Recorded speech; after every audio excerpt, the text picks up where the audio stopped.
You could call this a long-term test, as I've spent about 3 months riding this 2022 Trekslash. There's a more detailed review on bikenetwork.co.za on our website, and I'll drop the link to that in the video description.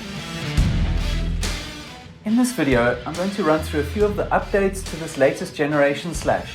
I'll highlight a few of the ride characteristics that I really like, and I'm going to talk about what kind of rider this whip is suited to. The geometry changes are pretty significant, with the head angle tipped out to 64.1 to charge the steep trails, and the seat angle tipped forward 2 degrees steeper at 75.6 to move the hips further forward and ease climbing. Through the size curves, there's extra rider clearance courtesy of shorter seat tubes. The reach is between 15 and 40 millimeters longer, and the stems are now all 15 millimeters shorter. For geometry adjust fans, the Mino Link flip chip switches up the head angle by 1/2 degree and the BB by 7 millimeters. Of course, with all these changes, the wheelbase grows a touch too, and that contributes to the stability at speed. Now you may be wondering what these changes means in terms of getting the right fit for you, and I'll dig into that and the interestingly short stems towards the end of the video.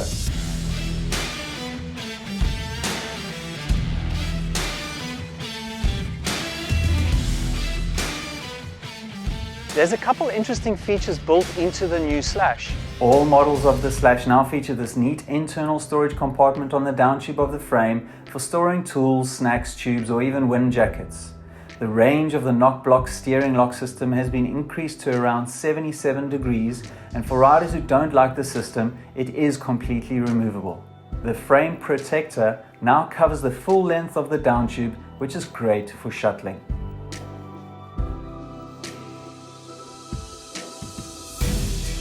In terms of suspension, the Slash is now a 160 rear travel bike with a 170 fork in the stock setting. You can also bump the fork up to 180. This positions the bike as a highly capable trail slayer that'll cope with just about any line.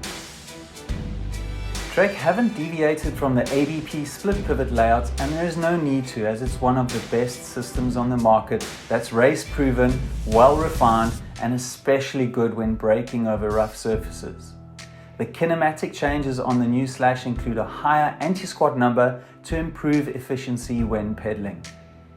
At the heart of the Slash is the RockShox Super Deluxe Ultimate Shock with some proprietary tech specific to the brand.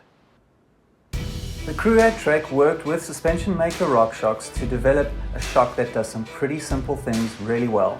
For starters, the through shaft is a solid damper shaft that you'll see extends outside the shock when the shock compresses. Looks cool, right? Well, this is actually all about function.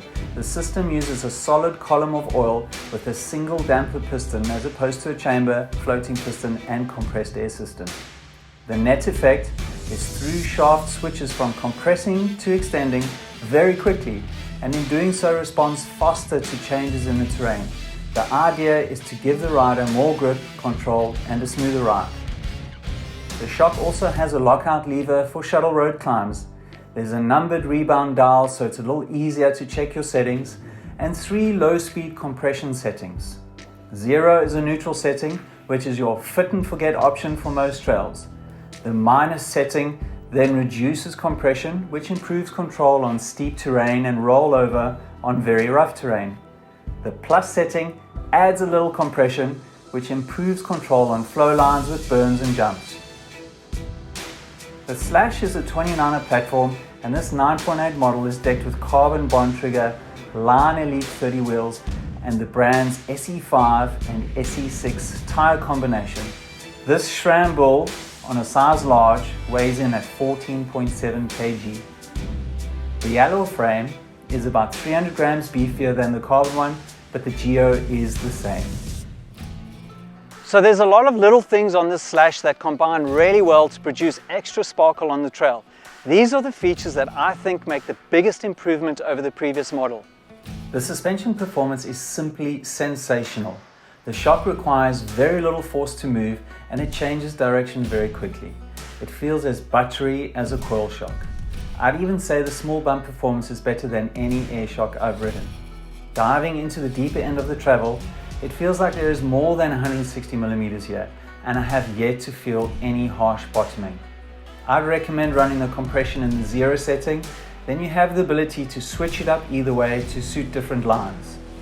You also have the ability to adjust the air chamber with volume spacers to further dial in the progressivity, but I haven't dived into that territory yet. Up front, the Zeb is pretty easy to set up, and those big stanchions help the bike track true on any terrain. For my weight at 71 kgs and riding style, I run 2 tokens in the Zeb with 60 psi. Being a gravity-focused bike, I never expected it to be quite as poppy and agile as it is. I think the low rotational mass of the Bontrager wheels and tires contributes to this playful, fun nature of the Slash. On jump lines and flow trails, it's easy to boost and hit the sweet spot of the landing with complete accuracy. And when you do, the acceleration is simply crazy. On a flow line at a local bike park in Cape Town, it's hands down the fastest bike I've ridden and the fastest bike on that trail, which GPS data confirms. I also entered a national championship race on the bike, and it held up surprisingly well through the rougher, rocky sections of a downhill track that I've raced many times on a session, demo, and Supreme 2.9. I noticed it definitely gets up to speed really quickly and is probably a bike that I do more local downhill racing on. The other thing I really like about this bike is the feel of the short 35mm stem. At first I was concerned about not being able to weight the front end in the turns, but on the trail that wasn't an issue at all. The short stem sharpens up the steering a little, and I think it combines really well with the shorter offset forks, which we are all using now. It just feels right. Bontrager are making moves with their tires, and the SE6, SE5 combination on the Slash are the fastest rolling enduro shoes I've ridden. Now, coupled with a lockout lever and a light rotational mass, this means the bike times better than you think a 160 bike could. I like that because it means I can do another lap at my local bike park. Don't get me wrong here, you're not greasing up the climbs like you land on a Super Caliber, but you are getting up for another run, and those descents are really where the Slash parties. On the Mullet setup, I did about 10 hours of riding with a 27 5-inch wheel on the back, and the bike definitely rides better as an all 29er platform. The risk of pedal strikes when running it as a Mullet is just too high, so I wouldn't recommend it. Final impressions. Everything knits together really well on this new Slash. It's a fun, composed and very quick ride. I can see why it's already won so many awards with cycling journos.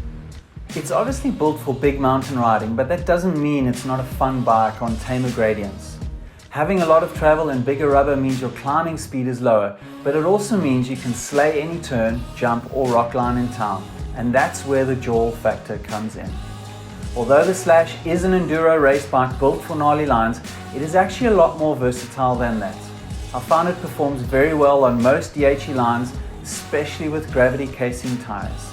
The standard Bontrager tires are no slouch on backcountry rides through rolling terrain and help get the distance in.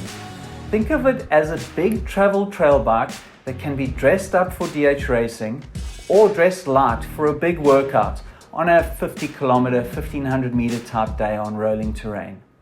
If you are getting ready to pull the trigger on a new Slash, then remember to factor in the short stem when selecting your frame size. As I've mentioned, all the bikes are stocked with a 35mm stem, which now means although the reach numbers are big on the geometry charts, in real life the bikes are not massively bigger. In my case, I'm 1.76 meters tall, and I rode a large on the previous iteration Slash and a large on this new model. I think there are going to be a lot of riders really stoked with the new trekslash. Thanks for watching, thanks for subscribing. I'll see you on the trails.